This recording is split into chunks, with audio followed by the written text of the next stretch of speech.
I want players that'll do what Keane does, what Scholes used to do, what Giggs used to do, what Beck used to do. Run through brick walls. You're only playing 90 minutes. It's not difficult. Wise words from a man who's been there and done it with some of the greatest names ever to represent the football club. We're chatting about the potential impact of Matheus Cunha and the impending agreement for Bryan Mbeumo.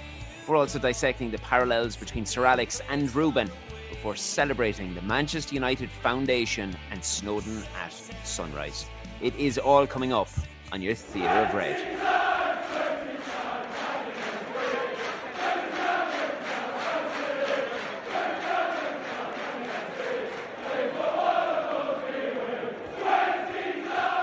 Hello there on what is a little earlier than we have become accustomed to during pre-season.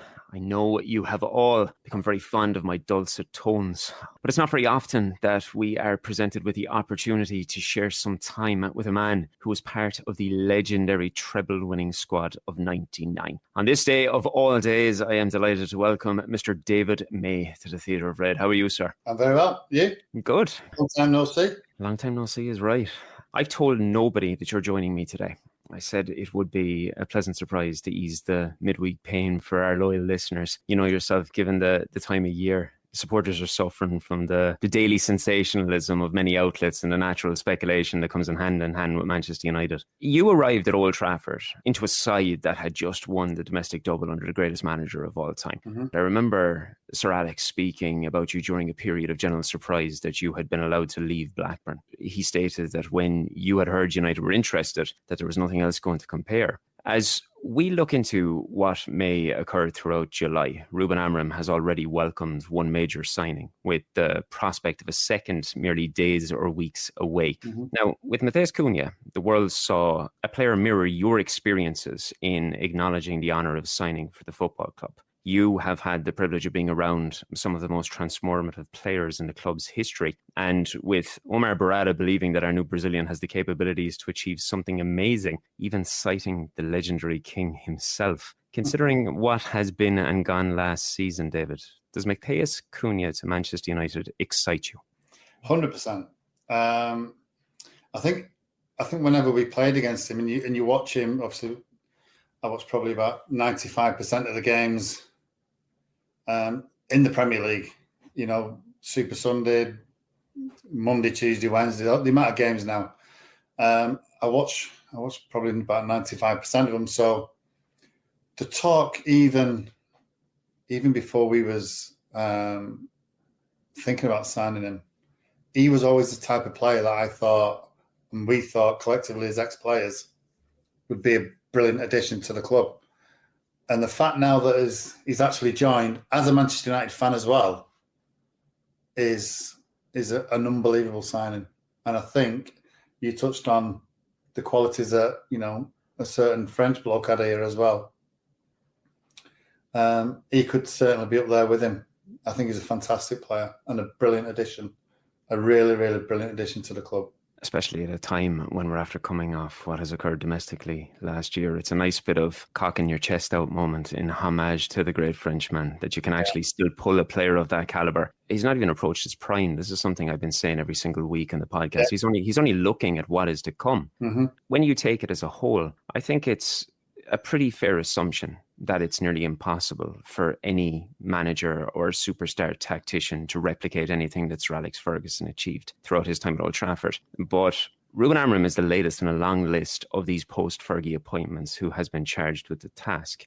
Obviously, everything that has been and gone is an unfortunate tagline to his name. But the man did arrive mid-season from Sporting with an impressive collection of titles in Portugal, and obviously, he discovered how quickly things can turn in the Northwest, particularly in the melting pot in Manchester. Yeah.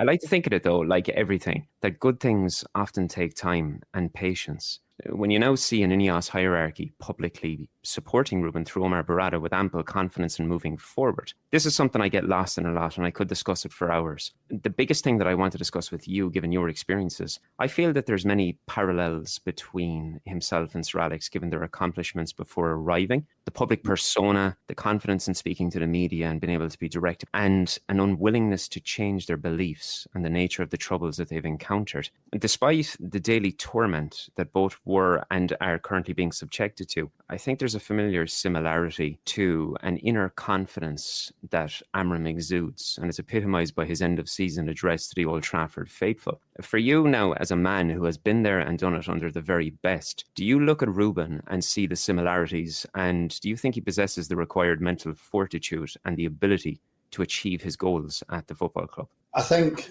that the last 6 months has been an unbelievable learning curve for him. He didn't want to come until obviously the start of this season, but I do think that those 6 months has probably opened his eyes, and he's realised what sort of mess the club was in, player-wise, and attitudes and culture of what's in the dressing room as well. And I think you talk about similar traits that Sir Alex had when he first came to the club. There was a drinking culture, and one thing the manager did do was knock that on the head straight away. And I think the 6 months Ruben's had at the club, yes, it's not all been plain sailing for him. He has had his ups and downs. The team haven't performed. But yet when you've got certain players at the club as well that don't want to be at the club, who want to leave the club, and they're your only options, then it's been very difficult for him. So I think those 6 months for him has been a blessing that he can address. And I think what he's doing now is the right thing. He's mentioned about getting the right culture, getting the culture right, to know that when you play for Manchester United, it's the biggest and best club in the world, the best fans in the world. And if you all pull together, you've got an unbelievable opportunity of winning things. And that's what Sir Alex had, creating squad after squad after squad. He's not going out spending millions, tens of millions on players, just getting the right players in at the right time. And Cunha is a United fan. He used to watch it with his grandma. And when you hear that he wants to come to the club, he might have had other options, don't know. But I think when you actually hear that, it's so refreshing. So refreshing. And you know that when he plays, he'll wear that shirt with so much pride and passion. And that's where United have to get back to. One of the things that's frustrated me so much throughout all of the different chapters post-Fergie is perennial pursuits of what are mercenaries, essentially. They're European mercenaries just trying to get a payday. And it's never quite sit with me that any individual, regardless of what country they're from, should have to be urged to put on that jersey and go out and play at Old Trafford. It should be a privilege, regardless of what state the football club is in. This is still Manchester United. Yeah. And naturally, if Amorim is to succeed, so much of that will come down to the support he receives, not only in the likes of Cunha and having the correct personalities inside the dressing room, also something I touched upon regarding transfers, regarding individuals and what we could see over the coming days and weeks. That obviously brings us to Bryan Mbeumo. Now, we have it on good grounds for many weeks of a confidence in his arrival. And for me, that represents a second powerful show of strength and desire to return this club to where it belongs, because I look at it as the type of shrewd Premier League acquisition that Fergie would have made within the league many, many times. I suppose similarly to a very shrewd 24-year-old Oldham lad that arrived many years ago as well, David, you know. And I know you are a keen follower of the game today. What are your thoughts on Mbeumo as a player, and how would you see him fitting into this forward line in the current state that it's in? Well, there weren't many players last season that scored more goals than him. And that was crying out last season. So many times. Somebody to put the ball in the back of the net. And at times I felt sorry for Rasmus because he was up there on his own with no help. No one really to take the burden off him because, you know, he's only a young kid. And it must be so hard to play centre forward for Manchester United. One, not get the service as much as probably he wanted, but also the amount of pressure he's under. But with Mbeumo, I do think you've got a player that's not quite a finished article, but somebody that will thrive at this club, absolutely thrive. And the other fact is that, he doesn't want to go anywhere else. He wants to play for Manchester United. Don't forget, we finished 15th last year. We had an awful season. And when you can get players like Cunha and him wanting to come and play for the club, that shows to me that we've still got great draw attraction to come and play for this club. It's an incredible club, And for those players to get the opportunity, one is definite because he's signed, and the other one now is itching to sign. That tells me that Ruben Amorim has picked the right players that want to play for this club. I didn't come to Manchester United for money or anything like that. I came to win things and to actually play for Manchester United. It's the best club in the world. When I played here twice for Blackburn, and I loved it. Played against them a few times at Ewood Park. I loved it. The fact that, everywhere you go in the world, wherever United play, United are there. The fans are there in the droves. That's something special that I still think is an incredible thing for this club. We've been through so many setbacks year in, year out over the history of the club. But yet, we still have the best draw and we still have the best fans. One of the things that's been overlooked as well, Mbeumo obviously brings goals, he brings assists, but he is the definitive leader of that Premier League side. So you're bringing another leader into the dressing room that actually wants to be here. And I'm glad you mentioned Rasmus Højlund. It wasn't necessarily something I was planning on speaking to you about because I get in a lot of trouble with this, to be honest with you, David, because I've been supporting the boy for so long. There's so many people that seem to have washed their hands with him. And it's something I published across multiple outlets that I think he's almost been the fall guy of a failed regime. He wasn't given the support that he was required, and he's such a young guy to take the burden on board on his shoulders to be the leader of one of the poorest Manchester United frontlines we've seen in so many years. And that ultimately then he's just given lashing after lashing as the scapegoat as to why everything is going wrong. I mean, it's hard to know where his future lies throughout this summer because there's a lot of interest coming to him from Italy. But another thing that I've really laid out about Rasmus that I think is absolutely fantastic, he has expressed a desire to want to stay and fight for his place in the team as well, to the very best of my understanding anyway. Yeah. So when you look at that versus other individuals that I won't get into who would rather spend time posting pictures on social media that they know are going to generate nothing but negativity. People like to think that because things are bad, you have to discard everybody. Well, that's not the case. There is individuals in there that want to be here and understand what it means to wear the football shirt. And I do genuinely believe that there's a talented finisher in Rasmus Højlund and he wants to be there. So I would like to see the likes of Cunha and Mbeumo not only nurturing and mentoring him, but supplying him with regular opportunities to put the ball in the back of the net. Outside of that, David, there is one thing that I'd love to get your opinion on because it's something that we have discussed regularly at the Theatre of Red, and it's a mishmash of the requirements of physicality, desire, and energy within a team. Something that you would have saw for years under Fergie, truly epitomised by the likes of Roy Keane and his unwavering desire to run himself into the ground. Even if you look back at old footage, he would sooner die in the field than walk off and say that he didn't give it his all. Now, we see a similar showing with Bruno Fernandes, a man who is regularly scrutinised for his petulant behaviour, but his desire and his commitment can rarely be criticised. It brings me back to my days as a kid playing grassroots, and a memorable day we had at our local club when Jack Charlton, the great Jack Charlton, arrived to address everybody. And a line that he beat off his chest with pride was about how all of the talent in the world is worth nothing without the desire to give your all for your teammates. And it's something that it's been evidently missing in this side for so long. Do you view this as something that we are still sorely lacking today? And if so, can Amorim address this with his current options in the squad, do you think? I think first and foremost, you look at people like Roy, Giggsy, Becks, Scholesy, the centre forwards used to have. Let's have 4 centre forwards, probably 4 centre halves, 4 full backs. We had a squad that at any one given time, the manager could change and put somebody else in, and that desire, that fight, that will to win would never waver. And the biggest fear for me for players now, not only that you're letting yourself down, but you let your teammates down. And I think we could talk about the players. We all know who they are. They're all on social media. I don't want those players at my club, at this club.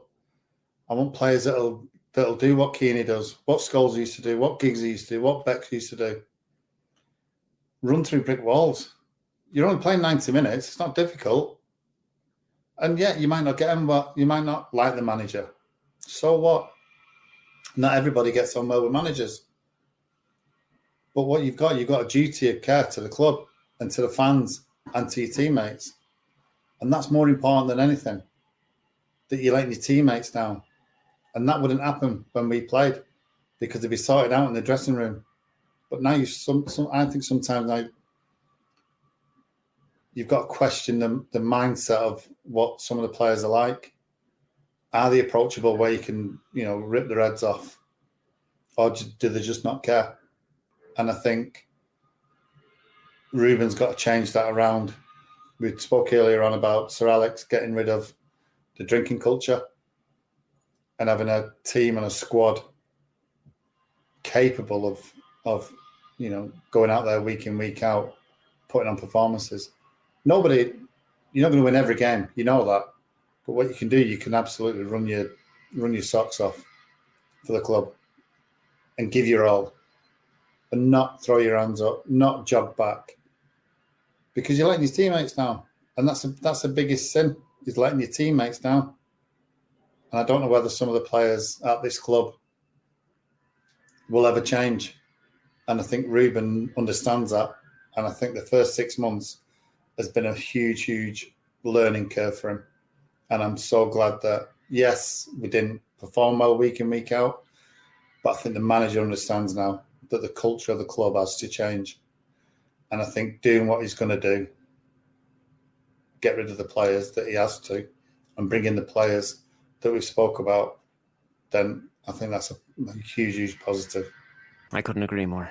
I'm going to veer away ever so slightly on what the current topic is, because given it's not very often that we speak with any sort of folk who were there and have the T-shirt, I don't think anybody listening would forgive me if I didn't ask the most simplistic of question. We all know what it was like as supporters, young or old, but just how good was the entire dynamic surrounding 99, from the squad, from the camaraderie, from what you've just mentioned about knowing that the guy beside you has your back, and also the season from the start up to that iconic night in Barcelona for you? It's 20 lads going out week in, week out, 20, 25 lads, a squad, being unbelievable mates. Not everyone got on with everybody else, we know that. But the togetherness and the desire and the will to run to that, 92nd, 93rd, 94th minute. The amount of goals we used to score late on. And it was bred into you not to give up, never give up. And, that 99 night epitomises it so much. The two strikers up front, Coley and Yorkie, the manager had to change it, brings Teddy and Ollie on. Two unbelievable centre forwards. It's just, still the best night. It's probably difficult to remember everything from that night. I don't think I'd remember a whole pile myself, I'd say. That's a lot of that. I have no idea. Those days of skipping school and football in the park, lads chasing all the girls, then heading home for dark. Those days, my friend, Unless you have been living under quite a large rock, you'll have heard of the wonderful RedNews. Although times have changed in the world of football, I share the guys' belief that there's a place for a fanzine that holds one of the dearest places in Red hearts. Now, if you've already subscribed for the upcoming season, this isn't for you. It's for the person who's been humming and hawing about the prospect of getting involved. And if you're in the UK, a sub is just £45.50 print for the year. And if you're overseas, a PDF sub is only £28 for the entire year. Furthermore, as we are so close with the guys, they've offered you a unique opportunity to try out the PDF format with a free copy, just to see if it's for you. So it's never been easier to get involved and play your role in maintaining an iconic piece of supporter culture at Manchester United. Do get in touch with the guys across their socials or their site, and we will have all of the details you require in the bio or on the Theatre of Red website. Ladies and gentlemen, it is that simple. I would like to focus on something that I hold dear. That is my long-standing affiliation with the Manchester United Foundation. Mm-hmm. Listeners will know about my friendship with Nathan Thomas and the amazing role that he provides for the foundation. Yep. But you're a regular hero when it comes to your participation in the charity. And we all know that we have a cracking one coming up in August where you'll be getting involved in climbing Mount Snowdon. I love this. And for everyone tuning in today, it be possible for you to share as much info about the event and how anyone listening can get involved if they want to? Yeah, well, they can sign up at the mufoundation.org/Snowdon. It's something that, you know, I've been involved with the foundation for so many years now, done so many things with them. And this is just another case of joining in and raising, you know, lots of money for the kids in and around Manchester. It's a great opportunity. It's a little bit different than just climbing Snowdon because we're doing it through the night, ready for the sunrise in the morning. Hopefully it'll still be like it is today, nice and sunny. But it's also, you know, doing things. I mean, I do the sleep out at Old Trafford, and you meet so many really, really nice people. It's incredible. And it's the togetherness. You know, it's going to be tough. We know that. I did it a few months ago with Lee Martin. We got up to the top and it was riddled with snow. This time it'll be a little bit easy. It won't be as cold, but it's just going to be as enjoyable. You know, you're pushing people on, you're dragging people up, making new friends, but also doing a great service to the foundation and raising, you know, as much money as we can. And I urge everybody who wants to do it to do it. It's a brilliant cause, and you'll be part of something that's very, very special. Yeah, it's going to be a great night. Another former player that I regularly chat with is Mr. Danny Simpson. You know him well. Yeah, a man I know well. He's a good friend of the podcast, and he too is no stranger to aiding the foundation in whatever way he can. Obviously, it's something that you both hold very close as a long-standing supporter and a participant with multiple events, as you just stated. I know you said you've been there and you've done it, but what is it about the upcoming event that decided to get you involved? Is it the camaraderie and the opportunity to be able to work side by side and aiding people to get up there in the preparation beforehand? And why do you hold such a fond relationship with the foundation from a human perspective? Well, the first one is making friends. Made so many friends, and I still speak to many people from when I did Machu Picchu in 2010, 12, wherever it was. I'm still speaking to some of them. So that relationship's still been going on. Obviously, the sleep outs are fantastic. I did an abseiler from the Stretford end down to the East Stand. That was pretty good fun, but it's also giving something back. You know, I live in Manchester. I'm from Manchester, and I see certain areas in Manchester that the foundation look after and represent, and these kids in and around, you know, this brilliant city of ours are struggling and they need help. And when you've got the Manchester United Foundation behind that, it gives it so much more kudos. And it's putting smiles on kids' faces. There's nothing better than seeing a kid smile. And this amazing foundation do that. And they get They don't get the recognition what they should do, that's for sure. But you see the staff that work there, they do an unbelievable job. They really, really do. And they do it from the heart. And I think that's more important than anything. Doing it from the heart. Do it because you want to do it. It's not a chore. You know, there's so many people out there who would love to do Snowdon, who can't do it for some reason. Who want to do a sleep out, but they can't do it. There's so many things that's stopping people. But when you work for the foundation and you're part of it, you get so much more reward when you're seeing people smiling and laughing and giving something back.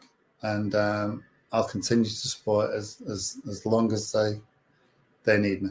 But do you know what? Even if they don't need me, I'll still do it. So, see that there? It looks like I've got a halo above my head. I was thinking the very same thing. Perfect. No, they do a brilliant job. The different class. Absolutely. From the minute you speak to them, they're just different class. They're such nice people. I'm saying that because there's two people sat behind this camera. So I've got to say that. But no, they are different class, and I love every single one of them. They're brilliant. Amazing stuff, sir. I tell you, honestly, you're every bit the legend today that you were throughout your time at the club. Make no mistake about that. And on behalf of everyone at the Theatre of Red community, I just want to thank you for giving us some time today. And who knows, maybe it won't be as long till we speak again. Well over a decade the last time we spoke. Yeah. But for each and every one of you listening today, thank you for your time. I will have all of the details about how you can get involved with the foundation, the Snowdon event, and everything else. It'll be within the bio. It'll be across the website, across the socials. So be sure and check it out when you can immediately. It's a great cause and it's a fantastic opportunity. As always, please like and subscribe wherever you're listening today. And do not be afraid to get in touch at theatre_of_red. I will be back with you all next week to catch up on whatever madness shall rear its head. So make sure and enjoy the rest of your week. And I will speak to you all very soon.